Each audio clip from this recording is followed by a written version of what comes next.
Hello everyone. तो कैसे हैं आप सभी लोग? बहुत बेसब्री से आप लोग वेट कर रहे हो ना आंसर की का। चलो चलो बहुत बढ़िया। देखो मुझे ना बहुत सारे बच्चे मैसेज कर रहे थे तो मैंने सोचा कि एक काम करता हूँ, इस पर एक वीडियो ही बना देता हूँ ताकि सभी लोगों को जो है वो अपडेट मिल जाए।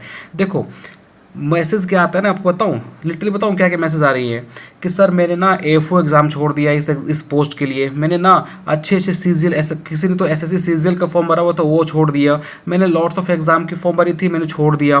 क्यों? क्योंकि सर मैं चाह रहा था कि ये हमारा एग्रीकल्चर से है, हम इसी फील्ड्स में रहें और हम झारखंड को सर्व करें एग्रीकल्चर सेक्टर में।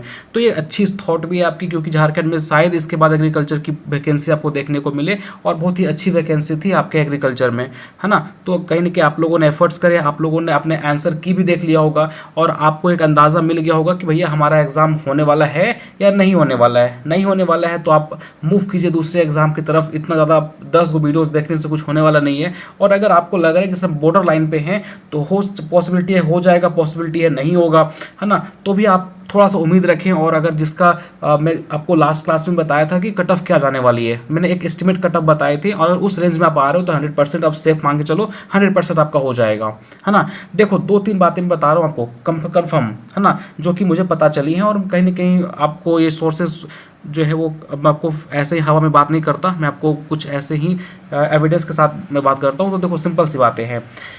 पहला बात यह आएगा कि भैया फाइनल आंसर की कब आएगा, क्योंकि सर जब तक फाइनल आंसर की हम नहीं देखेंगे ना हमें सेटिस्फेक्शन नहीं मिलेगी, है ना। हमें वो होता है ना सर कि नींद नहीं आती है कि हाँ मेरे फाइनल आंसर की में क्या होगा क्या नहीं होगा, कितना क्वेश्चन गलत हो जाएगा, कितना क्वेश्चन सही हो जाएगा, है ना। तो ये बता रहा हूँ आपको, देखो ध्यान से, फाइनल आंसर की अप्रैल लास्ट तक नहीं आए, अभी तक नहीं आए तो नहीं आएगा। तो मोस्ट ये पॉसिबिलिटी है ना कि फर्स्ट वीक ऑफ मई के फर्स्ट वीक में बहुत ज़्यादा चांस है कि आ जाएगा। और अगर फर्स्ट वीक ऑफ मई में नहीं आया तो गाइज 100% मान के चलो सेकेंड वीक में तो आ ही जाना है ना। क्योंकि आप देखेंगे एएनएम वगैरह का लगभग आ ही गया है, हमारा टेक्निकल बचा हुआ है, तो ये भी आपका सेकेंड या फर्स्ट वीक ऑफ मई में 100% इसका फाइनल आंसर की आ जाएगा। अब बात क्या होता है कि सर हमें कितना मार्क्स हमारे गलत हो जाएंगे सही हो जाएंगे, तो ऐसा मत सोचिए आपके अगर आपका 530 आ रहा है तो आपको बढ़ के 590 हो जाएगा, इतना डिफर कभी नहीं आएगा।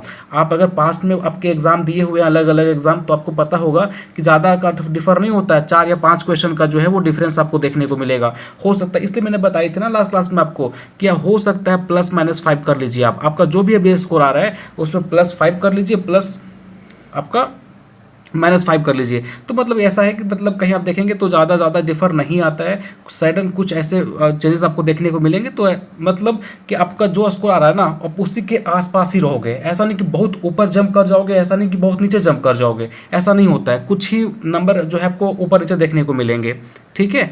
तो आप ये चीज़ क्लियर रखिए माइंड में, ऐसा कभी नहीं होगा। आप देख लीजिएगा आपका आंसर क्या आएगा ना फाइनल आंसर की, आप देखना उसमें कभी ऐसा ही देखने को नहीं मिलेगा कि आपका भैया इतना स्कोर आ रहा था तो आपका बहुत 600 प्लस हो गया, कभी नहीं होगा ऐसा।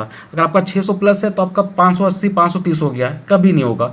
कुछ नंबर का आपको डिफरेंस देखने को मिलेगा और कुछ क्वेश्चन का ही आपको डिफरेंस देखने को मिलेगा, है ना। समझ में आ रही बातें? चलिए, तो फाइनल आंसर की आपका फर्स्ट वीक ऑफ मई या फिर सेकेंड वीक ऑफ मई में 100% आ जाएगा। और देखो मुझे पता चला है कि भैया एक तो इसमें आपकी चांसेस इसलिए ज़्यादा है ना, अगर आपके नंबर थोड़ा बहुत अच्छे बन रहे हैं तो चांसेस आपका ज़्यादा इसलिए है क्योंकि इसमें नंबर ऑफ कैंडिडेट बहुत ही कम है। और जो अपीयर हुए थे ना उसमें लगभग लोग पेपर 1 में डिस्क्वालीफाइड है गाइस, लगभग लोग डिस्क्वालीफाइड है। एक तो अटेंडेंस कम थी, ऊपर से इसमें लगभग लोग पेपर 1 में ही डिस्क्वालीफाइड है। तो आपके लिए एक अच्छी अपॉर्चुनिटी 100% है। अगर आपका अच्छा स्कोर आ रहा है तो आपका 100% आप सिक्योर रहिए, आराम से हो जाएगा आपका, ठीक है। अपने डॉक्यूमेंट्स को आप रेडी करना स्टार्ट करो। ऐसा नहीं कि बस अभी हम बैठे हुए हैं हमारा डॉक्यूमेंट गड़बड़ है और जब फाइनल आंसर की आ जाएगा तो वो ध्यान सुनो, जब भी आपका फाइनल आंसर की आ जाएगा उसके बाद ये आपको टाइम नहीं देगा, फिर सीधा आपको डीवी के लिए बुलाया जाएगा, क्योंकि इसमें नंबर ऑफ कैंडिडेट कम है तो इसको फंसा के नहीं रखेगा, इसको जल्दी से ये क्लियर करना चाहेगा। तो फाइनल आंसर की आने के बाद आपको ये टाइम नहीं देगा। इसलिए अगर आपके डॉक्यूमेंट्स गड़बड़ हैं तो आप उसको अपडेट करवाइए फटाफट, अभी उसको सब करवा के बैठ जाओ ताकि आपको दौड़ना भागना ना पड़े, है ना। क्योंकि आप यहाँ तक पहुँच गए और फिर डीवी में हल्का सा के कारण आपका सिलेक्शन नहीं होगा ना तो बहुत ज़्यादा आपको अफसोस होगा। क्योंकि यहाँ तक आना है अपने आप में, आप जिस लेवल का कंपटीशन है हमारा, अगर आप डीवी तक पहुँच कर रिजेक्ट हो जा रहे हो तो मतलब सोचो कितना बवंडर मिस्टेक कर रहे हो आप। तो इट्स बेटर कि अभी आपको लग रहा है कि हमारा हो जाएगा, आप जो मेरे कटअप बताई हैं उस रेंज में आप हो, तो आप अपना डॉक्यूमेंट को सही करने पर लग जाओ, है ना। डॉक्यूमेंट क्या रिक्वायर्ड होंगे मैंने नेक्स्ट वीडियो बना दूंगा कि आपको क्या क्या डॉक्यूमेंट चाहिए और कौन से डॉक्यूमेंट आप क्या क्या मतलब अपडेट रखेंगे, कितना उसका ईयर तक वैलिड होगा, सब कुछ बता दूंगा आपको। तो बस यहाँ तक सिक्योर रहिए आप कि भैया हमारा उस कट ऑफ के रेंज में आ रहा है तो हम डॉक्यूमेंट पे काम करेंगे, सिंपल सी बात। चलिए अब एक और जो कॉमन प्रॉब्लम आ रही है, मैंने लास्ट क्लास में आपको डिटेल में बताया था कि नॉर्मलाइजेशन होगा या नहीं होगा। मैंने आपको क्लियर कट बताया था कि पेपर 1 में नहीं होगा, पेपर 3 में नहीं होगा, पेपर 2 में होगा, क्योंकि पेपर 2 जो है आपका मल्टीपल शिफ्ट में हुआ था और पेपर 2 में आपका नॉमिनेशन होगा। अब होगा भी तो ऐसा नहीं है कि ज़्यादा आपको डिफर देखने को मिलेंगे, यहाँ भी थोड़ा बहुत जो है वो आपका स्कोर घट सकता है, बढ़ सकता है, बट ज़्यादा आपको यहाँ पे डिफर देखने को नहीं मिलेगा। मतलब आप सिंपल समझो ना कि हमारे कट ऑफ जो मैंने आपको बताई हुई हैं उस कट ऑफ के रेंज में आप अगर हो, 10-15 नंबर अगर ऊपर नीचे हो तो चलेगा। अगर आप उस रेंज में हो, मैं बताया था ना ये रेंज है, इस रेंज में अगर आप हो ना तो डेफिनेटली आप 100% सिक्योर हो, आपका एकदम 100% हो जाना है। ठीक है, समझ में आ रही बातें। तो याद रखना नॉर्मलाइजेशन जो है आपका 100% होगा, बट पेपर 2 में होगा गाइज, पेपर 1 और 3 में नहीं होने वाला। रिजल्ट कब तक आएगा देखो, क्योंकि इसमें नंबर ऑफ कैंडिडेट कम है, फाइनल की आंसर के आने के बाद आपको डीवी के लिए बुलाएगा और with in 1 to half month के बाद आपको ये रिजल्ट भी दे देगा। तो मतलब ये आप मान के चलो ना कि रिजल्ट आपका मई लास्ट या फिर जून तक 100% आ जाएगा, इसका 100% आ जाएगा गाइज। आपका इसका रिजल्ट जो है वो मई लास्ट या फिर आपका जून लास्ट तक 100%, मतलब जून तक ये इसका रिजल्ट आपको देखने को मिल जाएगा। मैं एकदम 100% आपको सिक्योर मतलब बता रहा हूँ आपको। ठीक है, आप देख लेना। ठीक है, तो यह बात बोलूँगा आपको कि आप पैनिक मत होइए, आंसर की आपका आने वाला है बहुत जल्द। जो फाइनल आंसर की है उसको आप थोड़ा सा अच्छे तरीके से देखिए, है ना। उसके बाद आपके अगर डॉक्यूमेंट नहीं रेडी है तो उसको आप रेडी करो। ठीक है, जो जो अभी मतलब कुछ डॉक्यूमेंट ऐसे होंगे जो उन्होंने कॉलेज से भी नहीं लाए होंगे तो आप उसको जाके अप्लाई करो, उसको ले आओ, बाद में आपको भागना ना पड़े क्योंकि आपको टाइम नहीं देगा ये। ठीक है, चलिए फिर मिलते हैं नेक्स्ट सेशन में। Thank you so much. कोई मन में डाउट है तो हमें कमेंट सेक्शन में जरूर पूछ लीजिएगा, मैं उस पर वीडियो बना दूंगा। चलिए, thank you so much guys. Hello everyone.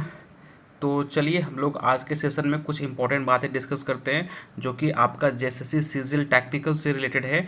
जैसे कि आपको पता है कि हमारा जो है आंसर की आ चुका है और हमारा फाइनल आंसर की आने का जो है वो हम वेट कर रहे हैं कि सर ये कब तक आएगा, क्योंकि बहुत इंपॉर्टेंट है हमारे लिए। आज देखेंगे तुम्हारे पास ऐसे ऐसे बच्चे का कमेंट आता है ना कि सर मैंने इस एग्ज़ाम के लिए लॉट्स ऑफ एग्ज़ाम को मैंने छोड़ दिया। तो कहीं ना कहीं मुझे लगता है कि ये एग्ज़ाम का वेटेज जो है कहीं ना कहीं बहुत ज़्यादा है। और अगर आप झारखंड में रख के अपने ही सेक्टर में जॉब करना चाहते हैं जैसे एग्रीकल्चर वाले, तो बहुत ही अच्छी पोस्ट है आपके लिए, है ना। तो बहुत ही बेसब्री से आप लोग वेट कर रहे हो। तो देखो, मैं जहाँ तक मुझे पता चली है मैं आपको बताना चाहूँगा कि आंसर की जो है जहाँ तक क्योंकि देखो अप्रैल तो आपका लगभग एंड होने ही वाला है, तो अप्रैल में तो नहीं आया। तो मोस्ट प्रोबेबिलिटी है ना गाइज कि जो आपका आंसर की है, फाइनल आंसर की है, ये आपका लगभग देखेंगे तो फर्स्ट वीक मान के चलिए, ज़्यादा पॉसिबिलिटी है कि फर्स्ट वीक ऑफ मई में आ जाएगा। और अगर नहीं आए तो सेकेंड वीक में 100% आ जाएगा। सेकेंड वीक ऑफ मई में 100% ये है आ ही जाएगा इसका आंसर की, जो फाइनल आपका आंसर की है। अब बात ये आता है कि सर बहुत लोग को दिक्कत आ रही है कि सर क्या मेरा कितना क्वेश्चन गलत हो जाएगा, कितना क्वेश्चन सही हो जाएगा। तो हम आपको बताए थे पॉसिबिलिटी कि हो सकता है +-5 हो जाए। बहुत ज़्यादा चांस हुआ, बहुत ज़्यादा अगर एक्सट्रीम कंडीशन में हो गया तो +-10 हो सकता है। ठीक है, बट ज़्यादा चांस है कि +-5 के आसपास रहेगा। ठीक, ज़्यादा या तो 5 नंबर आपके बढ़ जाएंगे या हो सकता है 5 नंबर आपके घट जाएंगे।